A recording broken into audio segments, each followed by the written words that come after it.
ایک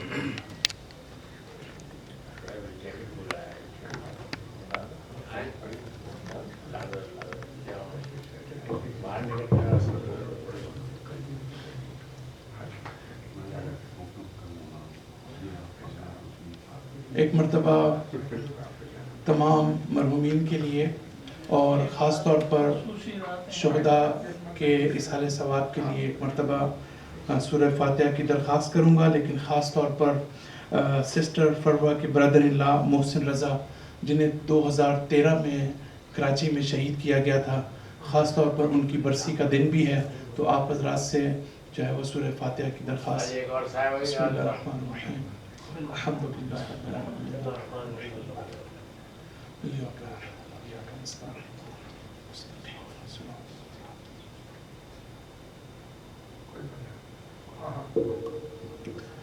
اعوذ باللہ من الشیطان الرجیم، بسم اللہ الرحمن الرحیم، الحمدللہ رب العالمین، والصلاة والسلام علی سید الانبیاء والمرسلین و مولانا ابی القاسم محمد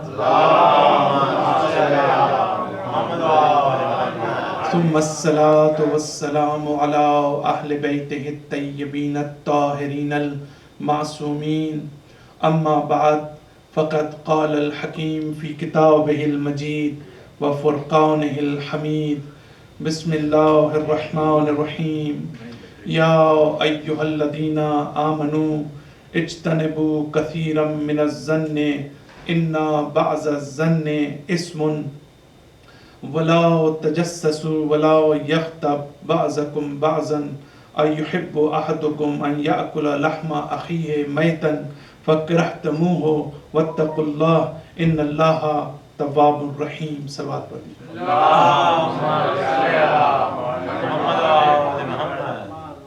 سورہ الحجرات کی آخری چند آیات جو ہیں وہ باقی رہ گئی ہیں، اور چونکہ ہمارے پاس شاید وقت کے دامن میں اتنی گنجائش نہ تھی کہ ہم بھرپور طریقے سے اور مکمل طریقے سے الحجرات کی میں تفسیر جو ہے وہ کر سکتا، لیکن میں آج کے لیکچر میں کوشش کروں گا کہ اس سورہ میں جن ایک دو آیات کی تفصیل کے ساتھ مجھے تفسیر کرنی ہے، یہ ظاہراً 12ویں اور 13ویں آیت ہے، اور اس کے ساتھ ساتھ جو آیات باقی بچ جائیں گی میں ان کا جو مین میسج ہے میں کوشش کروں گا کہ ہم اس کو کنوے کرنے کی کوشش کریں۔ تو ہم نے گزشتہ لیکچر میں کل امام حسن علیہ السلام کی ولادت کا دن تھا، تو ہم نے اس مناسبت سے بات کی، لیکن اس سے پہلے ہم نے گفتگو کی تھی قرآن مجید کی اس آیت میں سورہ حجرات کی کہ اے ایمان والو تم ایک دوسرے کا تمسخر نہ اڑاؤ، ایک دوسرے کا مذاق نہ اڑاؤ، اس لیے کہ اللہ تعالیٰ اس کو پسند نہیں کرتا۔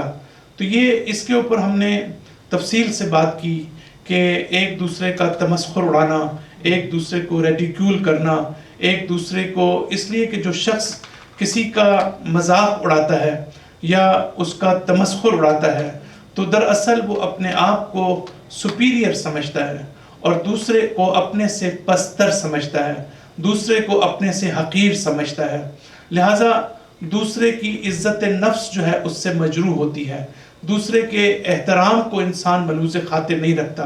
میں نے ان تمام چیزوں کو رپیٹ نہیں کرنا جو میں نے گزشتہ درس میں اس حوالے سے بات کی تھی، لیکن میں اس کا اضافہ ضرور کرنا چاہتا ہوں کہ یہ جو مزاح ہے اور مذاق کرنا ہے کسی کا یا مذاق اڑانا جو ہے، اس میں بڑی باریک قسم کی لائن ڈرا ہوتی ہے اور بڑا باریک قسم کا فرق جو ہے اس کے اندر موجود ہے، اور وہ یہ کہ ہم کبھی کبھی جو ہے باتیں کرتے کرتے مزاح سے جو ہے وہ مذاق میں داخل ہو جاتے ہیں اور تمسخر میں داخل ہو جاتے ہیں، اور اپنے ہی دوستوں میں جب ہم بیٹھے ہوتے ہیں تو ہم محسوس کرتے ہیں کہ ہم جو ہے وہ زیادہ اپر ہینڈ ہیں دوسرے کی نسبت، کیونکہ کبھی آپ کو زندگی میں ایسا جو ہے وہ ایکسپیرینس ہوا ہوگا کہ کبھی کبھی انسان اپر ہینڈ اپنے آپ کو فیل کرتا ہے، جس کی وجہ سے وہ مذاق کرتے کرتے جو ہے دوسرے کی انسلٹ کر دیتا ہے۔ تو یہ چیز بڑی خطرناک ہے کہ ہمیں اللہ تعالیٰ اتنی توفیق دے، ہمیں اللہ تعالیٰ اتنا فہم دے، اتنا شعور دے کہ ہم ان باریکیوں کو سمجھتے ہوئے وہ مقام کہ جہاں پر ہم جو ہے گفتگو کرتے کرتے خدا نہ خواستہ کسی کی انسلٹ کا باعث بن رہے ہیں، کسی کی تحقیر کا باعث بن رہے ہیں، تو ہمیں وہاں پر ہاتھ جو ہے وہ روک لینا چاہیے۔ اور یہ بھی میں عرض کروں کہ کبھی کبھی ہم نے یہ بھی دیکھا ہے کہ ہمارے ایکسپیرینس میں آتا ہے کہ کوئی شخص اگر ناراض ہو جاتا ہے، ہمیں نہیں چاہیے کہ اس کے احترام کو لوگوں کے سامنے کم کریں، اس کی تحقیر کریں، لیکن ہم یہ کہتے ہیں کہ ہمارے نزدیک تو اس میں کوئی مسئلہ نہیں تھا، ہمارے نزدیک تو کوئی تحقیر کی بات نہیں تھی۔ بات آپ کے نزدیک نہیں ہے، جو اپنے آپ کو سپیریئر سمجھ رہے ہیں، جو اپنے آپ کو اپر ہینڈ سمجھ رہے ہیں، جو اپنے آپ کو پاورفل سمجھ رہے ہیں، جو اپنے آپ کو طاقتور سمجھ رہے ہیں اس محفل کے اندر، بات یہ ہے کہ دوسرا آپ کی بات کو کس طرح سے پرسیو کر رہا ہے۔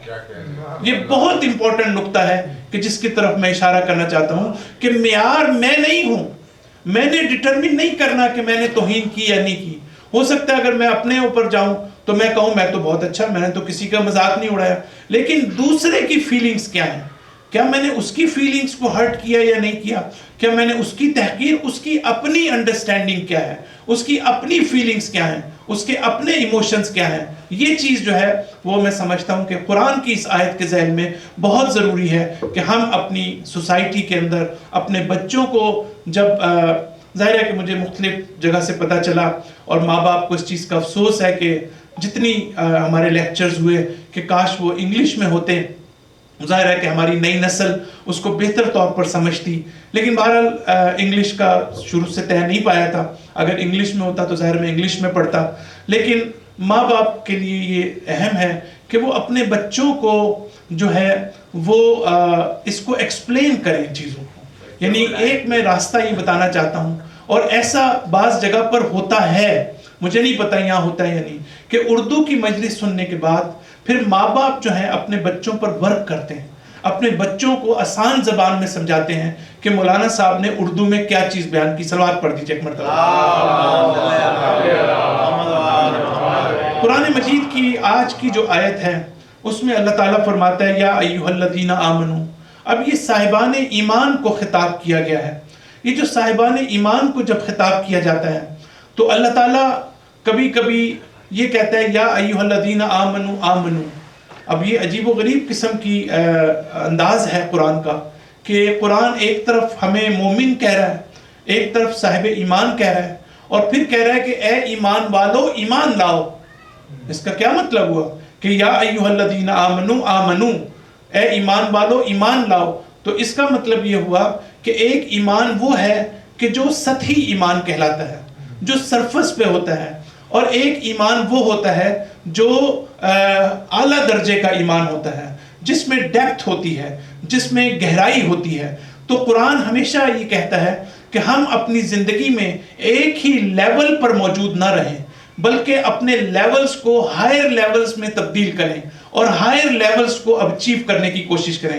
اگر ہمارا ایمان کا کوئی ایک درجہ ہے، اگر ہمارا اسلام کا کوئی درجہ ہے، اگر ہمارا محبت اہل بیت اور محبت خدا کا ایک درجہ ہے، تو ہمیں اس پر خوش ہو کر اسی درجے پر اور اسی لیول پر باقی نہیں رہنا چاہیے، بلکہ یہ ہماری ذمہ داریوں میں سے ہے کہ ہم ہائر لیول کو اٹین کرنے کی کوشش کریں۔ صلوات پڑھ دیجئے ایک مرتبہ۔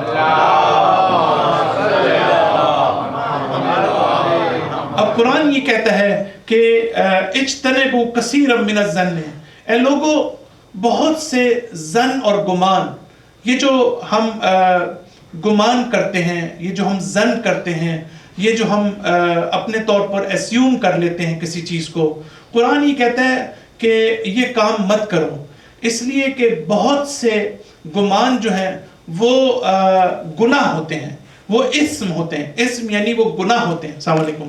تو یہ گمان جو ہے، یعنی آپ نے مجھے کوئی بات کی اور میں نے اپنے طور پر جو ہے یہ گمان کر لیا، تو یہ گمان کے اوپر میں ریئیکٹ کروں، میں اس کا جواب دینے کی کوشش کروں، اور میں یقین کی منزل پر نہیں پہنچا کسی شخص نے آ کر کسی کے بارے میں مجھے کوئی بات کی، اس سے میرے دل میں ایک بدگمانی پیدا ہو گئی. ظاہر ہے بدگمانی کا تعلق منفی چیزوں سے ہے. تو کوئی شخص آتا ہے کسی کے بارے میں کوئی منفی بات کرتا ہے تو اس کے نتیجے میں میرے اندر بدگمانی پیدا ہو جاتی ہے. تو اسلام یہ کہتا ہے کہ یہ بدگمانی جو ہے یہ بعض جگہ پر چلے ٹھیک ہے جہاں کوئی بہت بڑا سینسیٹیو مسئلہ نہیں ہے، لیکن بعض جگہ پر یہ بدگمانی ایسی ہوتی ہے کہ جو آپ کو گناہ میں لے جاتی ہے، جو آپ کے لیے حرام ہے. تو اس کا مطلب یہ ہوا کہ آج ہم گفتگو کس پر کر رہے ہیں؟ شروع میں ہم بدگمانی کے اوپر کر رہے ہیں کہ یہ جو ہم نیگیٹو اوپینین فارم کرتے ہیں کسی کے بارے میں، اس کی حیثیت کیا ہے. تو ہم بعض جگہ پر ایسا ہوتا ہے کہ اس میں کوئی مسئلہ نہیں ہوتا اگر ہمارے اندر بدگمانی ہوتی ہے، اس لیے کہ یہ ایک انیویٹیبل ہے، یہ ہمارے اختیار میں نہیں ہے. دیکھیں اگر آپ نے آ کر میرے سے کوئی بات کی تو فوری طور کے اوپر جو ہے ایک دل میں ایک بدگمانی کی کیفیت پیدا ہو جائے گی، لیکن یہ چیز میرے اختیار میں نہیں ہے. لیکن میرے اختیار میں کیا چیز ہے؟ وہ روایات اور احادیث میں ہے. میرے اختیار میں یہ ہے کہ وہ چیز جو میرے دل میں وقتی طور پر پیدا ہو گئی ہے میں اس کے اوپر ریئیکٹ نہ کروں، میں اس کے اوپر کوئی عمل کرنا شروع نہ کروں، میں اس کے اوپر جو ہے کوئی اپنا رد عمل ظاہر نہ کروں. اسی لیے جو ہے وہ جب بدگمانی کی بات آتی ہے تو اس کا تعلق انسان کے عمل سے زیادہ ہے بنسبت اس کے کہ فرسٹ امپریشن جو ہے آپ کسی کے بارے میں لیتے ہیں. تو سب سے پہلی چیز جو قرآن ہمیں بتاتا ہے، جو روایات سے ہمیں پتہ چلتی ہے، وہ یہ کہ ہمارا پہلا ریئیکشن جو ہے وہ پازیٹیو ہونا چاہیے. یعنی پہلا ریئیکشن ہمارا یہ ہونا چاہیے کہ ہم ہر اس بات کو ڈس ریگارڈ کریں کہ جس کا تعلق کسی کی منفی پہلو سے اس کے ساتھ ہے. یعنی یہ ہمیں قرآن ہمیں سکھاتا ہے کہ اگر آپ نے مجھے کسی کے بارے میں کوئی غلط بات بتائی اس کی شخصیت کے بارے میں، تو اب عجیب و غریب روایت ہے، امیر المومنین علی علیہ السلام فرماتے ہیں،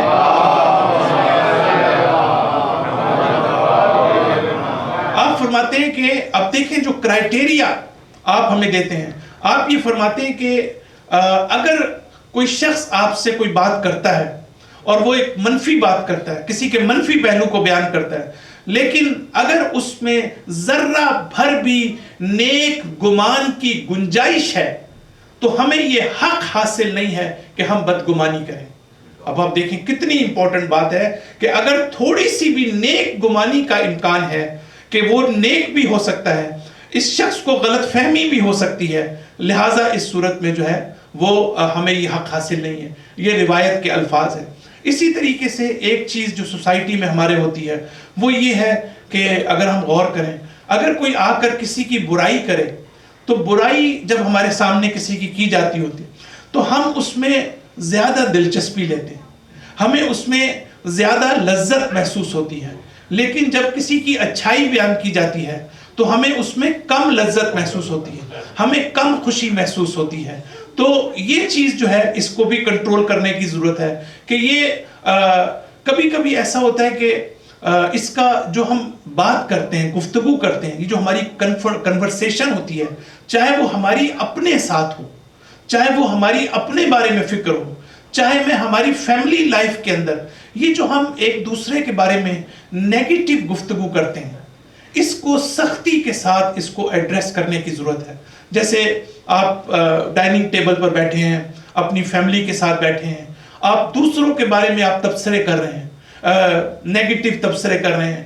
اس چیز کا جو ہے میں پریکٹیکلی بھی میں اس کو بڑا پابند ہوں اس کے اوپر کہ میں فوراً رکوا دیتا ہوں کہ اگر کہیں بھی ایسی بات ہو کہ جو کسی کے خلاف ہو، چلے ایک حد تک انسان کا دل کرتا ہے کہ چلے مثلا ایز اے مزاح جو ہے یا جس طرح بھی، لیکن ایک حد سے اس کو کراس نہیں کرنا چاہیے. اس لیے کہ ہم آہستہ آہستہ یہی چیز جو ہے ہماری روح میں اور ہمارے دل میں اترنا شروع ہو جاتی ہے اور ہمارے اندر کینہ اور نفرت اور مخالفت جو ہے اس سے پیدا ہونا شروع ہو جاتی ہے. اس لیے بہت ضروری ہے کہ ہم اپنے گھر کے ماحول کے اندر بھی جب بھی گفتگو کریں کوشش یہ کریں کہ ہمارا اپروچ ہماری جو ہے وہ پازیٹیو ہونی چاہیے، مثبت ہونی چاہیے اور کنسٹرکٹیو ہونی چاہیے. صلوات پڑھ دیجیے ایک مرتبہ.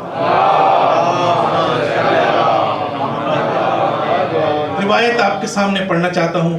روایت کے الفاظ ہیں کہ یہ ساری چیزیں کس لیے ہیں کہ ہم ایک دوسرے کے بھائی بھائی ہیں, اور وحدت اور اتحاد جو ہے یہ بنیادی ہدف ہے ہماری زندگی کا, کہ مثل المؤمنین اذا لقیا مثل الیدین. اب آپ دیکھیں کتنی پیاری روایت ہے, آپ نے اس سے ملتی جلتی روایات سنی ہوگی کہ مومنین کا آپس میں, دو مومنین کا آپس میں تعلق ایسا ہوتا ہے جیسے دو ہاتھوں کا آپس میں تعلق ہوتا ہے. ایک یہ ہاتھ ہے اور دوسرا یہ ہاتھ ہے, یہ دونوں اس طرح سے ہوتے ہیں.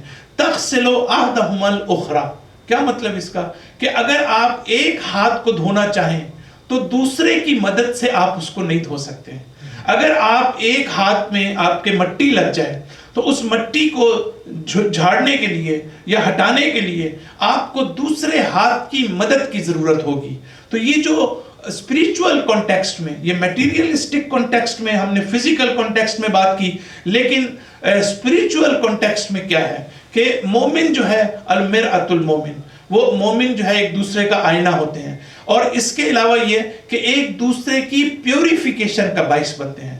یہ جو ہم آج کے لیکچر میں انشاءاللہ پڑھیں گے ایمان کے بارے میں, تو ایمان کی صفات میں سے یہ ہیں. اگر ہم یہ جاننا چاہتے ہیں کہ ہم مومن ہیں بھی یا نہیں ہیں, اگر ہم یہ جاننا چاہتے ہیں کہ ہم ان خصوصیات کے حامل ہیں کہ جو صاحبان ایمان کی خصوصیات قرآن میں ذکر کی گئی ہیں, تو اس میں سے ایک خصوصیت کیا ہے کہ ہم اپنے اندر بدگمانی پیدا نہ کریں دوسروں کے بارے میں, اور دوسری چیز یہ ہے کہ ہم جو ہے وہ دوسرے کی پیوریفیکیشن کا باعث بنے, دوسرے کی اصلاح کا باعث بنے, اور اس طرح بنے کہ دوسرے کو اوفینڈ نہ کریں, دوسرے کو غصے میں نہ لائیں, بلکہ ہم اس طریقے سے اس کے ساتھ ملیں کہ وہ ہمیں کمفرٹیبل سمجھے جب ہم سے ملے اور ہم سے استفادہ کرے. صلوات پڑھ دیجئے ایک مرتبہ.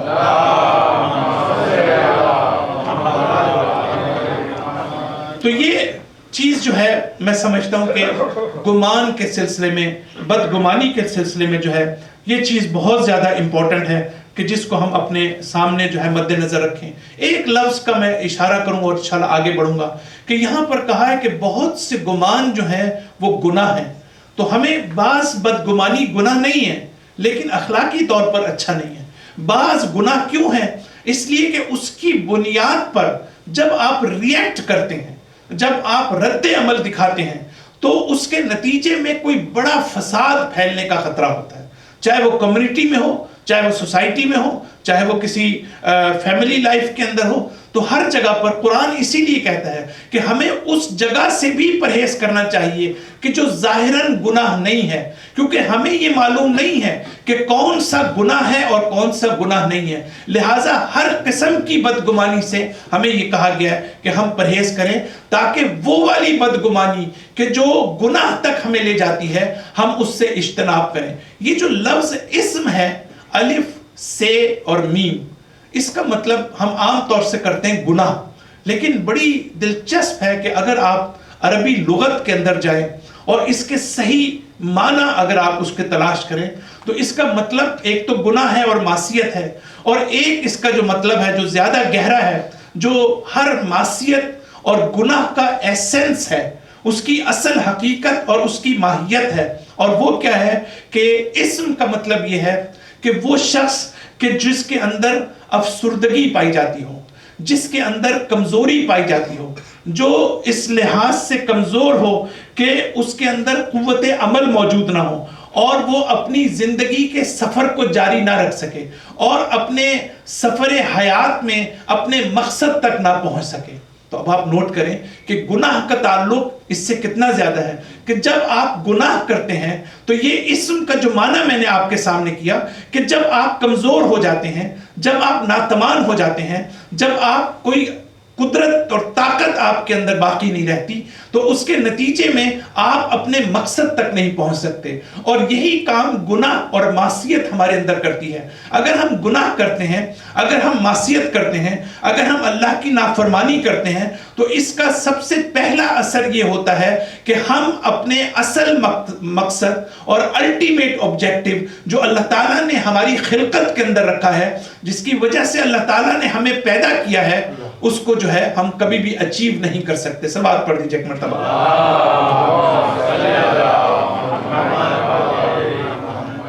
دوسری چیز جو اس آیت میں آپ کے سامنے کی ولا تجسسوا، کہ آپ جو ہیں وہ تجسس مت کریں. یہ جو تجسس کا بارے میں شدت کے ساتھ قرآن نے اس کی مذمت کی. ہم اپنی سوسائٹی میں دیکھتے ہیں کہ بعض لوگ ہر وقت جو ہے وہ ایک دوسرے کی ٹوہ میں رہتے ہیں، اور قرآن نے اس کی شدت کے ساتھ جو ہے وہ مذمت کی ہے کہ ولا تجسسوا. یہ تجسس کیا چیز ہے؟ تجسس دراصل پہلی بات تو یہ تجسس ہوتا ہے آپ کے اندر پائی جانے والی وہ خامیاں، وہ برائیاں، وہ نیگیٹو آسپیکٹس، یا اس کے علاوہ کوئی چیز ہے آپ کی زندگی میں جس کو آپ چھپانا چاہتے ہیں. بہت توجہ کیجیے. جس کو آپ ہائٹ کرنا چاہتے ہیں، جس کو آپ چھپانا چاہتے ہیں، جس کو آپ لوگوں کے سامنے آشکار نہیں کرنا چاہتے. لہٰذا اب ایک شخص آتا ہے، وہ آپ کی زندگی کو اس کا ٹٹولتا ہے، تجسس کرتا ہے، تحقیق کرتا ہے، اور آپ کی زندگی کے ان نیگیٹو نکات کو جمع کرتا ہے، اور پھر وہ اپنے مقصد میں اس کو استعمال کرتا ہے. قرآن یہ کہتا ہے کہ ہمیں اس بات کی اجازت نہیں ہے کہ ہم جو ہے وہ تجسس کریں اور لوگوں کی جو چیزیں وہ خود چھپانا چاہتے ہیں، جو خود نہیں چاہتے. کبھی کبھی آپ نے نوٹ کیا ہوگا کہ فرض کریں کہ آج میری آپ کے ساتھ دوستی ہے، تو ظاہر ہے کہ جب آپ میرے بہت قریبی دوست ہیں تو آپ کو میری بہت سے سیکریٹس کا آپ کو پتہ ہوگا. میں نے بہت سی چیزیں آپ سے شیئر کی ہوں گی، لیکن ہو سکتا ہے کہ کبھی آپ کی اور میری دوستی ختم ہو جائے، اور یہ دوستی جو ہے وہ مخالفت پہ بدل جائے، یہ دوستی جو ہے وہ عداوت میں بدل جائے.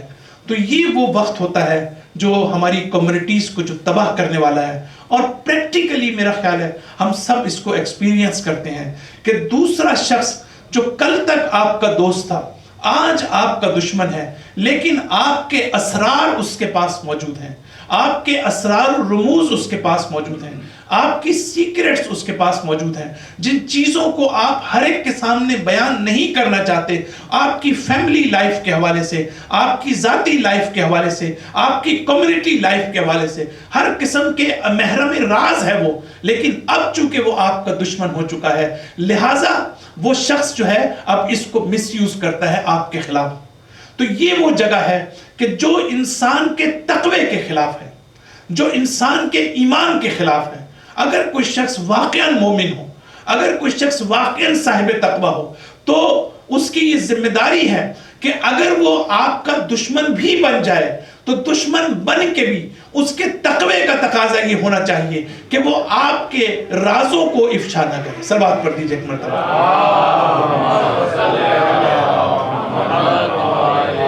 کتنے ایسی مثالیں ہیں جو میرے ذہن میں ہیں، جو کمیونٹیز میں ہوتی ہیں، اپنے ساتھ بھی انسان کے ہوتی ہیں، کہ آپ نے کسی کے ساتھ کوئی بات شیئر کی، آج وہ آپ کا مخالف ہو گیا، اور بس اس کو جو ہے گویا اس کو موقع مل گیا. یہ تقوی کے خلاف. اور میں آپ سے بہت کلیئرلی کہنا چاہتا ہوں کہ واقعاً ہر شخص کی زندگی میں ایسا ہوتا ہے، لیکن ان قرآنی آیات کو جب انسان ریمائنڈ کرتا ہے، ریکال کرتا ہے، جب ذہن میں لے کے آتا ہے، اور کبھی ایسی سچویشن میں آتا ہے کہ اب آپ کی کسی سے دشمنی ہو گئی ہے، وہ جو کل تک آپ کا دوست تھا، لیکن اگر آپ ان آیتوں کو اپنے سامنے رکھیں گے تو فوراً آپ کے تقوی کی بنیاد پر آپ اس چیز کا خیال رکھیں گے کہ اگرچہ میں اس کو دوست نہیں رکھتا، اگرچہ یہ میرا دشمن ہو چکا ہے، مخالف ہو چکا ہے، لیکن وہ اسرار و رموز جو اس نے مجھے بتائے تھے، میں اس کو جو ہے اس کی میں حفاظت کروں گا. صلوات پڑھ دیجئے ایک مرتبہ.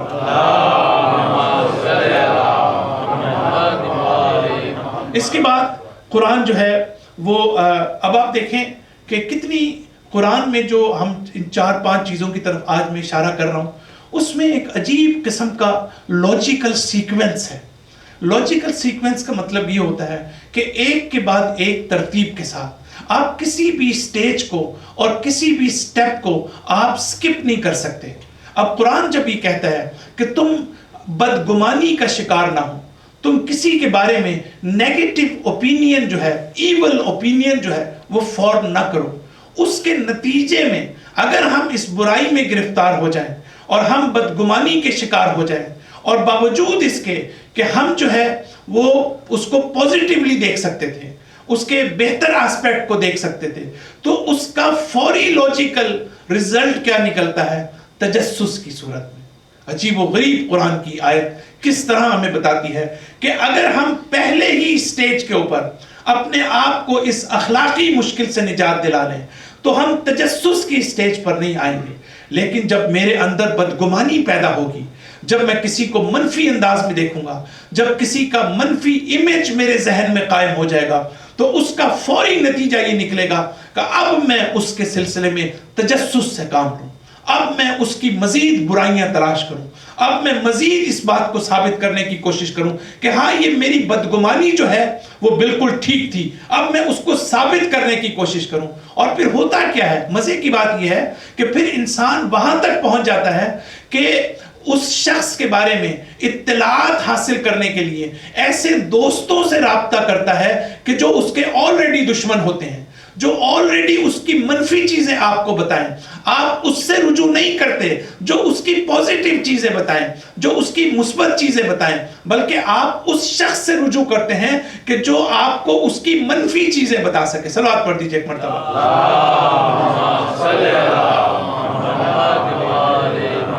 پھر اللہ تعالیٰ فرماتا ہے کہ بڑی مشہور آیت ہے، مجھے اس کی عربی پڑھنے کی ضرورت نہیں ہے، کہ تم غیبت مت کرو۔ یہ جو غیبت کا عنصر ہے، میں نے پہلے چونکہ اس کو بیان کر دیا ہے کہ جو شخص کسی کی غیبت کرتا ہے تو گویا وہ اس کے اپنے نیک اعمال اس میں چلے جاتے ہیں، یا اس کے گناہ آپ کے اعمال میں آ جاتے ہیں، اور قیامت کے دن انسان حیرانی کے ساتھ دیکھے گا کہ یہ عمل تو میں نے کیا ہی نہیں تھا، نیک عمل۔ اللہ تعالیٰ کہے گا کہ چونکہ فلاں شخص نے تمہاری غیبت کی تھی تو اس کے نیک عمل کو تمہارے نامہ اعمال میں ہم نے ڈال دیا۔ تو یہ ساری چیزیں ہم نے اس کے اوپر گفتگو کی، لیکن اس کے ساتھ ساتھ جب ہم غیبت کی بات کرتے ہیں تو غیبت کے سلسلے میں جو اہم ترین چیز ہے وہ یہ ہے کہ اس میں اللہ تعالیٰ ایک تشبیہ دیتا ہے۔ یہ تشبیہ یہ ہے کہ گویا تم جو ہو ایک اپنے مردہ بھائی کا گوشت کھا رہے ہو۔ یہ مردہ کا لفظ جو ہے یہاں پر کیوں استعمال ہوا ہے؟ مردہ کا لفظ استعمال اس لیے ہوا ہے، ڈیڈ باڈی کا لفظ استعمال اس لیے ہوا ہے کہ جس کی آپ غیبت کرتے ہیں وہ اپنا دفاع کرنے کے قابل نہیں ہوتا، وہ اپنا ڈیفینڈ نہیں کر سکتا اپنے آپ کو۔ جس طرح ایک شخص جو مر جاتا ہے، اگر آپ اس کے بارے میں کوئی بات کرتے ہیں تو وہ اپنا دفاع نہیں کر سکتا، وہ اپنا ڈیفینڈ نہیں کر سکتا۔ اسی طریقے سے یہ غیبت جو ہے وہ بھی اس کو مردہ بھائی کے گوشت کھانے سے تشبیہ دی گئی ہے، جس کا مطلب یہ ہے کہ وہ اپنا دفاع جو ہے وہ نہیں کر سکتا۔ دو بڑی خوبصورت روایات ہیں جو میں آج آپ کی خدمت میں رکھنا چاہتا ہوں، اور آپ دیکھیں کہ ہمارے ائمہ علیہ السلام کی طرف سے جو روایات ہم تک پہنچی ہیں اس میں سائیکولوجیکل آسپیکٹس بھی کتنے مضبوط ہیں۔ امام حسین علیہ السلام ایک مقام پر فرماتے ہیں، القدرۃ تذہب الحفیظہ۔ یہ 3 لفظوں کی روایت ہے۔ کیا مطلب اس کا؟ آپ یہ فرماتے ہیں، جہاں ہم نے بات کی تھی دشمنی اور عداوت کی، کہ یہ دشمنی اور عداوت کیوں ہمارے اندر پیدا ہوتی ہے، تو امام حسین علیہ السلام اس کا جواب دیتے ہیں۔ وہ کہتے ہیں القدرۃ تذہب الحفیظہ، کہ اگر انسان پہ طاقت ہو اور قوت ہو اور اپنے آپ کو کمزور نہ سمجھے تو کبھی کسی کے خلاف عداوت نہیں رکھ سکتا۔ یہ جو ہم عداوت رکھتے ہیں، یہ جو ہم دشمنی رکھتے ہیں، یہ جو ہمارے اندر نفرت ہوتی ہے، یہ جو ہمارے اندر ہیٹریڈ ہوتی ہے، اس کی وجہ کیا ہے کہ ہم اپنے آپ کو دوسرے کی نسبت کمزور سمجھتے ہیں۔ اگر ہم اپنے آپ کو کمزور نہ سمجھیں، اگر ہم اپنے آپ کو طاقتور سمجھیں تو ہم کبھی بھی یہ عداوت اپنے اندر نہیں رکھیں گے۔ یہ امام حسین علیہ السلام فرماتے ہیں۔ اور پھر مولا کائنات ایک مقام پر فرماتے ہیں الغیبۃ جہد العاجز۔ کیا مطلب اس کا؟ وہ کہتے ہیں کہ یہ غیبت کون لوگ کرتے ہیں؟ یہ کمزور لوگ کرتے ہیں۔ صرف آپ یہ نہیں کہتے کہ کمزور لوگ کرتے ہیں، بلکہ آپ فرماتے ہیں کہ عاجز یعنی جو کمزور اور ناتوان ہوتا ہے، یہ کمزور اور ناتوان کی آخری کوشش جو ہوتی ہے وہ غیبت کی صورت میں سامنے آتی ہے، یعنی آخری کوشش اس کی یہ ہوتی ہے۔ تو یہ بھی آپ دیکھیں کہ اس کا مطلب یہ ہے کہ اگر ہم روحانی طور پر طاقتور ہوں، مانوی اور اسپریچولی ہم پاورفل ہوں، اگر ہم سائیکولوجیکلی پاورفل ہوں، اگر ہم فزیکلی پاورفل ہوں تو پھر ہمیں نہ تو کسی کی غیبت کرنے کی ضرورت ہے. اور کمزور ہوتے ہیں ہم، کیا مطلب؟ کمزور اس لیے ہوتے ہیں، کبھی کبھی آپ نوٹ کریں یہ چیز ہوتی ہے کہ جو شخص کسی کے بارے میں بات کر رہا ہے وہ اس کے سامنے فیس پہ یہ بات نہیں کر سکتا، تو اس کا مطلب ہے کہ آپ کمزور ہیں. اگر آپ میں طاقت ہوتی تو آپ اس کے منہ پر بھی بات کرتے. لیکن عجیب بات ہے کہ میرے بارے میں میری غیبت کی جا رہی ہے اور مجھے کسی تھرڈ پرسن سے سننا پڑ رہا ہے. وہ شخص کیوں میرے سامنے آ کر بات کیوں نہیں کرتا؟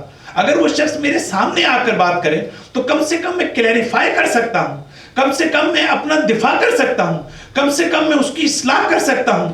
لیکن ہوتا کیا ہے کہ وہ اتنی جرأت نہیں رکھتا کہ آپ کو فیس کر سکے، وہ اتنی طاقت نہیں رکھتا کہ آپ کو فیس کر سکے. اسی لیے امام حسین علیہ السلام، اسی لیے امام علی علیہ السلام فرماتے ہیں کہ یہ کمزور شخص کا وتیرہ ہے اور اس کا کام ہے کہ وہ کسی کی غیبت کرتا ہے. سبات پڑھ دیجئے ایک مرتبہ.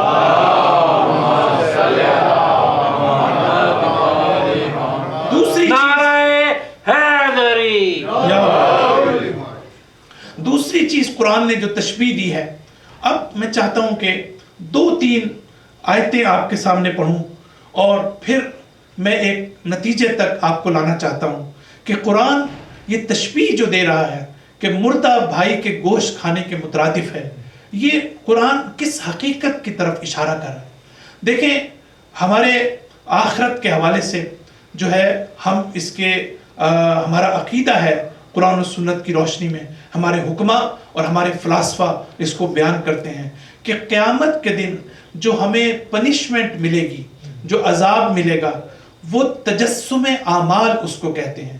تجسم اعمال کا کیا مطلب ہے؟ ہمارے عمل کا رزلٹ نہیں ہوگا، ہمارے عمل کا نتیجہ نہیں ہوگا.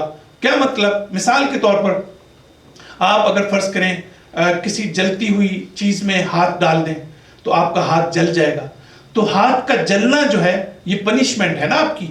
تو آپ کو نتیجہ کیا ہوا آگ میں ہاتھ ڈالنے کا کہ آپ کا ہاتھ جو ہے وہ جل جائے گا.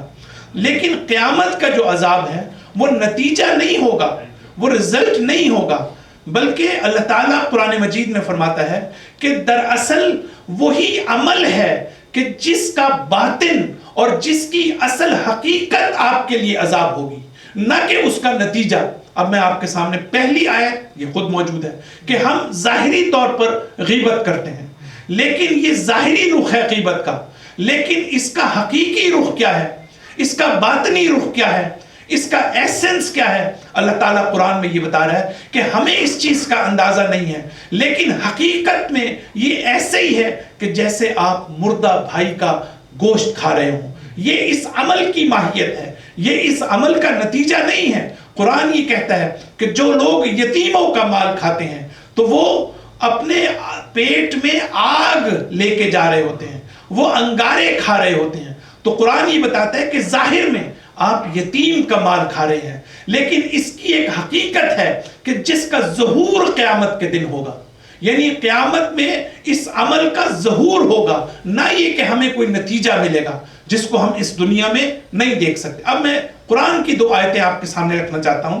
پہلی آیت یہ ہے کہ وَلَا يَحْسَبَنَّ الَّذِينَ يَبْخَلُونَ، جو لوگ بخل کرتے ہیں، جو لوگ کنجوسی کرتے ہیں، جن لوگوں کا اسٹنجی بیہیویئر ہوتا ہے، ان کے بارے میں قرآن کیا کہتا ہے؟ جو لوگ اپنے پاس ملنے والی نعمتوں کو ہولڈ کر لیتے ہیں اور دوسروں تک نہیں جانے دیتے ہیں.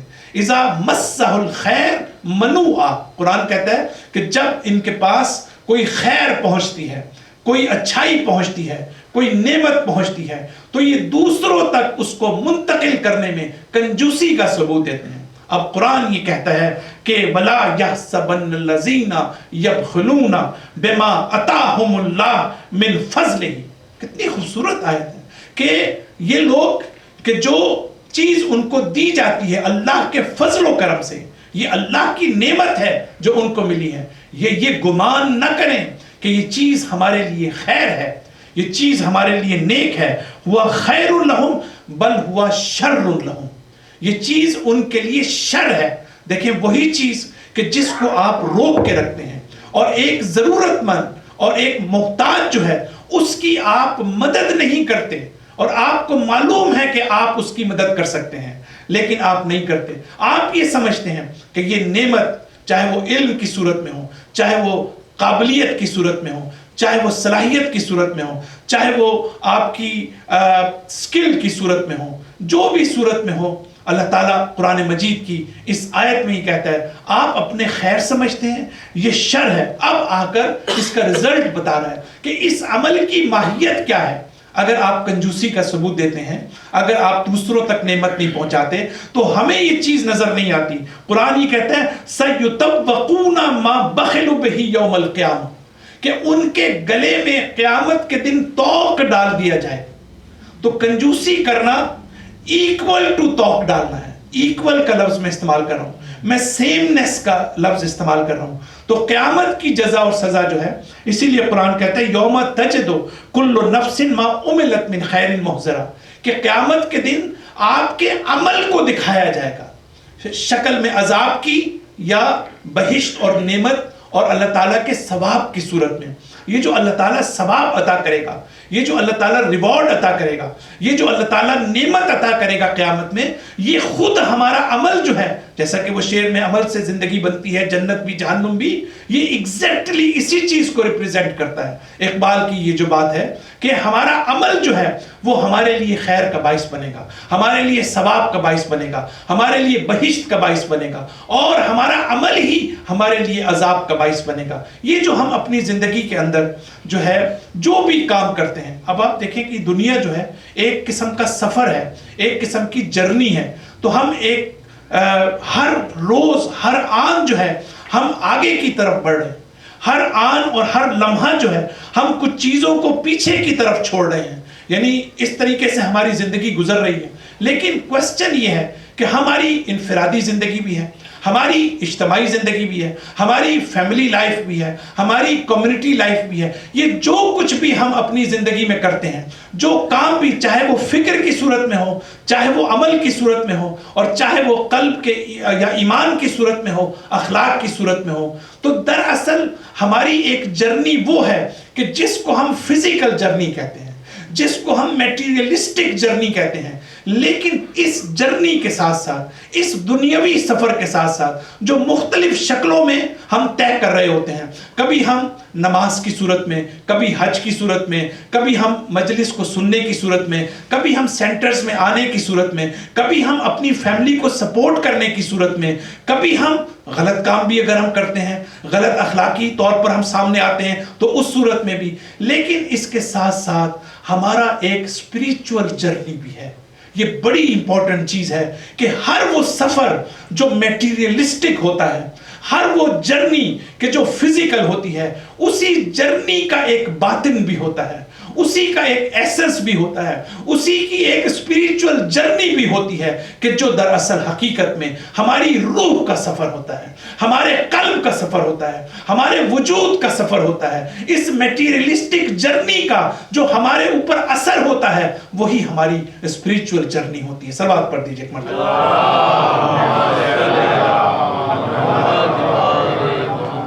اسی لیے قرآن یہ کہتا ہے کہ جو شخص اس دنیا میں اندھا ہے وہ آخرت میں بھی نابینا ہوگا.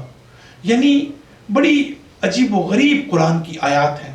دنیا اور آخرت کے درمیان رابطہ یہ کیا ہے, انشاءاللہ میں بعض مجالس میں اس کو واضح کروں گا کہ قرآن کتنا باریکی کے ساتھ اور کتنی لطافت کے ساتھ ہمیں یہ بتاتا ہے کہ اس دنیا اور آخرت کے درمیان جو رابطہ ہے وہ ایسا ہے کہ جیسے ایک سکے کے دو رخ.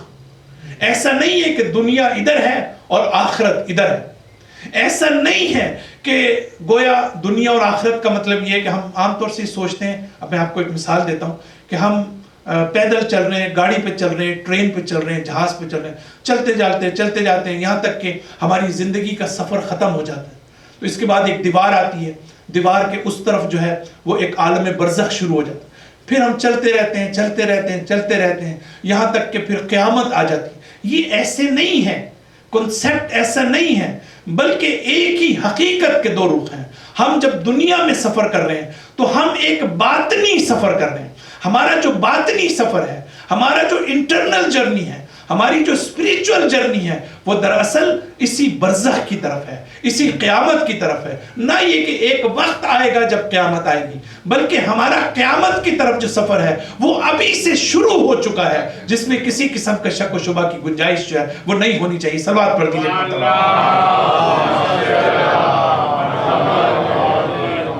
بڑی خوبصورت واقعہ نقل کیا جاتا ہے، میں نے اپنی مجالس میں کیا، کہ پیغمبر اکرم صلی اللہ علیہ وآلہ وسلم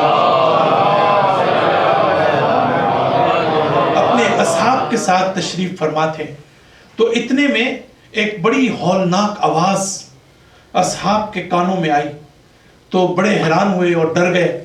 رسول اللہ سے پوچھا، یا رسول اللہ یہ کیا آواز ہے؟ اب آپ کا جواب سنیے. اب جواب اس کو مسٹک اور عرفانک پرسپیکٹو میں آپ دیکھیں. رسول اللہ فرماتے ہیں کہ 70 سال پہلے جہنم کی لب جہنم سے، یعنی جہنم کے کنارے سے ایک پتھر کو گرایا گیا، اور 70 سال کے بعد یہ پتھر جب جہنم کی اتھا گہرائی میں پہنچا تو یہ اس کے گرنے کی آواز ہے. اب آپ غور کیجئے گا میں آگے کیا کہہ رہا ہوں، کہ 70 سال تک یہ پتھر اس جہنم میں گرتا رہا، اور 70 سال بعد جو ہے وہ جہنم کی آخری سٹیج پر پہنچا، اس کے گرنے سے یہ آواز پیدا ہوئی. اتنے میں ایک اور خبر آئی، اور وہ خبر یہ آئی کہ ایک کافر آج 70 سال کی عمر کے بعد اس دنیا سے چلا. تو گویا میسیج یہ ہے کہ اس کافر کی 70 سالہ زندگی جو ہے، یہ نہیں ہے کہ مرنے کے بعد وہ جہنم میں جا رہا ہے، بلکہ پہلے دن سے اس کا سفر جو ہے وہ دوزخ کی طرف شروع ہو چکا ہے. صلوات پڑھ دیجئے.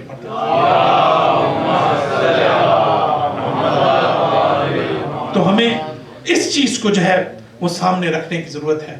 اگلی قرآن کی آیت جو ہے وہ قرآن ہی کہتا ہے، یا ایھا الناس انا خلقناکم من ذکر و انثی وجعلناکم شعوبا وقبائل لتعارفوا ان اکرمکم عند اللہ اتقاکم ان اللہ علیم خبیر. کاش میرے پاس بہت وقت ہوتا کہ میں اس آیت کے اوپر کئی لیکچرز جو ہے وہ میں دیتا، لیکن مختصراً یہ کہنا چاہتا ہوں کہ روایت کے الفاظ پہلے آپ کے سامنے رکھوں گا، آپ اس روایت کو سنیں. روایت میں ہے کہ الناس معادن کمعادن الذهب والفضہ. پیغمبر اکرم صلی اللہ علیہ وآلہ وسلم فرماتے ہیں کہ انسان جو ہیں ان کی مثال معادن کی مانند ہے. یہ معادن کیا ہوتا ہے؟ جس کو ہم مائنز کہتے ہیں، جس کو ہم یہ جو کانیں ہیں، کوئی سونے کی کان ہوتی ہے، کوئی کوئلے کی کان ہوتی ہے، تو یہ مائنز کی مانند ہے، سونے اور چاندی کی مائنز کی مانند ہے. کیا مطلب؟ اس کا مطلب یہ ہے کہ انسان اس دنیا میں جب آتا ہے تو اللہ تعالیٰ اس کو مختلف صلاحیتیں دے کر بھیجتا ہے. ہر شخص میں ایک جیسی صلاحیت نہیں ہوتی، ہر شخص میں ایک جیسی قابلیت نہیں ہوتی، بلکہ کسی شخص میں، اب اگر آپ 2 منٹ کے لیے سوچیں کہ اگر ساری دنیا میڈیکل ڈاکٹر بن جائے تو یہ دنیا تباہ ہو جائے گی، یہ دنیا چل نہیں سکتی. اگر ساری دنیا انجینئر بن جائے تو یہ دنیا تباہ ہو جائے گی. سارے کے سارے کمپیوٹر سائنس کے ماہر بن جائیں تو یہ ہو نہیں سکتا. تو اس کا مطلب کیا ہے؟ قرآن یہ کہنا چاہتا ہے کہ ہر شخص کا اس دنیا میں ایک رول ہے. آپ کسی کو اپنے سے چھوٹا مت سمجھیں، آپ کسی کو اپنے سے برا مت سمجھیں. اگر آپ ڈاکٹر ہیں تو دوسرا آپ کے مقابلے میں اس کے پاس جو پروفیشن ہے اس کی اس دنیا کو ضرورت ہے، اس کی انسانیت کو ضرورت ہے، اس کی کائنات کو ضرورت ہے. آپ کسی کو چھوٹا نہ سمجھیں. اور آنے سے پہلے میں آیت اللہ جوادی عاملی کی تفسیر دیکھ رہا تھا، انہوں نے بڑی خوبصورت بات کی.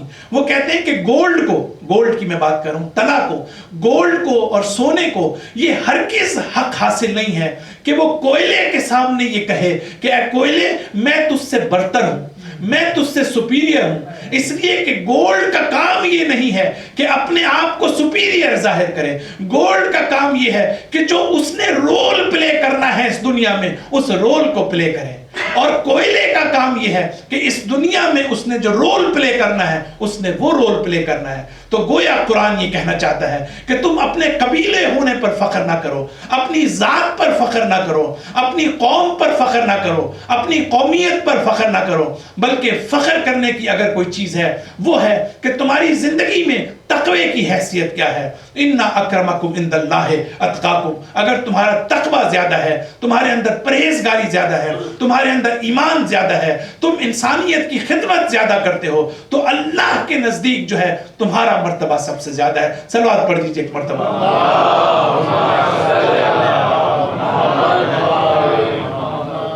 تو یہ ہے اس بات کی علامت کہ ہم تقوی کی جو صورتحال ہے کہ اس کو جب ہم سامنے رکھتے ہیں. بالکل اختتامی جملات کے ساتھ میں اپنی گفتگو کو انشاءاللہ آخری مراحل میں لانا چاہتا ہوں, اور وہ یہ کہ یہ بہت بڑی پرابلم ہے ہماری سوسائٹی کی اور ہماری کمیونٹی کی اور ہماری کمیونٹی لائف کی کہ اور فیملی لائف کی بھی, کہ ہم دو قسم کی پرائڈ ہوتی ہیں, یعنی جس کو ہم فخر کہتے ہیں. ایک وہ ہوتا ہے کہ جس کو قرآن اور سنت میں جھوٹا اور کاذب فخر کہا گیا ہے, یعنی ہم اپنے اندر بعض دنیاوی چیزوں کے ذریعے سے ہم اپنے آپ کو فخریہ طور پر پیش کرتے ہیں, ہم اپنے آپ کو شو آف کرنا چاہتے ہیں, اور ہم دنیا کو یہ دکھانا چاہتے ہیں کہ ہمارا مرتبہ کتنا ہے, ہم کتنی زیادہ فخر و مباحات کرتے ہیں, کبھی اپنی جاب کے ذریعے سے, کبھی اپنے علم کے ذریعے سے, کبھی اپنی اولاد کے ذریعے سے, کبھی اپنی اچیومنٹس کے ذریعے سے, کبھی ہم اپنی کامیابیوں کے ذریعے سے. لیکن جو چیز امپورٹنٹ ہے وہ اہم یہ ہے کہ ہم حقیقی معنی میں جو ویلیوز ہیں ان کو حاصل کریں. اگر علم ویلیو ہے تو اس کو حاصل کریں. ہم جھوٹی قسم کی جو اقدار ہیں اس کو اپنے اندر لا کر اور دوسروں کے سامنے یہ کوشش نہ کریں کہ ہم اتنے بڑے انسان ہیں, ہم اس طرح سے سپیریئر ہیں. یہ وہ نقطہ ہے کہ جو امپورٹنٹ ہے. میں اس روایت کے ساتھ اپنی گفتگو کو تقریباً اختتام پر لے جانا چاہتا ہوں کہ ان اللہ لا ينظر الى احسابکم. پیغمبر اکرم فرماتے ہیں کہ ان اللہ لا ينظر الى احسابکم. یاد رکھو کہ اللہ تمہارے حسب و نسب پر نظر نہیں رکھے گا. ولا الى انسابکم, نہ تمہارے نسب پر. ولا الى اجسامکم, نہ تمہارے بدن اور جسموں پر. ولا الى اموالکم, نہ تمہارے اموال پر. ولکن ینظر الى قلوبکم, اس کی نگاہ جو ہے وہ تمہارے قلوب پر ہوگی, اس کی نگاہ جو ہے وہ تمہارے تقوی پر ہوگی, اس کی نگاہ جو ہے وہ تمہارے ایمان پر ہوگی. جس کا ایمان زیادہ ہوگا, جس کا تقوی زیادہ ہوگا, انما یتقبل اللہ من المتقین, اللہ صرف متقین کے اعمال کو قبول فرماتا ہے. اور تقوی کا تعلق نہ تو میری زبان سے ہے نہ میرے اعضاء و جوارح سے ہے, تقوی کا تعلق میرے قلب سے ہے, میری روح سے ہے, کہ جس میں نہ انسان کسی کو فریب دے سکتا ہے, نہ انسان کسی کو ریاکاری کر سکتا ہے, بلکہ یہ ایک ایسی جینون چیز ہے یا تو میرے اندر ہے یا میرے اندر موجود نہیں ہے. اور اللہ تعالیٰ کی نگاہ جو ہے وہ تمہارے قلوب کی طرف ہے. اللہ تعالیٰ انشاءاللہ ہم سب کو توفیق عطا فرمائے کہ ہم قرآن کو بہتر سے بہتر طور پر سمجھ سکیں اور قرآن سے عملی طور پر ہم ہدایت حاصل کر سکیں. پروردگارہ ہماری مختصر سی عبادت کو قبول فرما, جو مومنین پریشان ہیں پریشانی کو دور فرما, جو مومنین اس دنیا سے جا چکے ہیں ان کی مغفرت فرما, جو مومنین مریض ہیں بیمار کربلا کے صدقے میں شفائے کاملہ عنایت فرما. ہماری ماں بہن بہو بیٹیوں کو حیا و عفت عطا فرما. پروردگارہ نئی نسل کو ہماری ان کو ہدایت فرما اور امام زمانہ علیہ السلام کے ظہور میں تعجیل فرما. ربنا تقبل منا انک انت السمیع العلیم.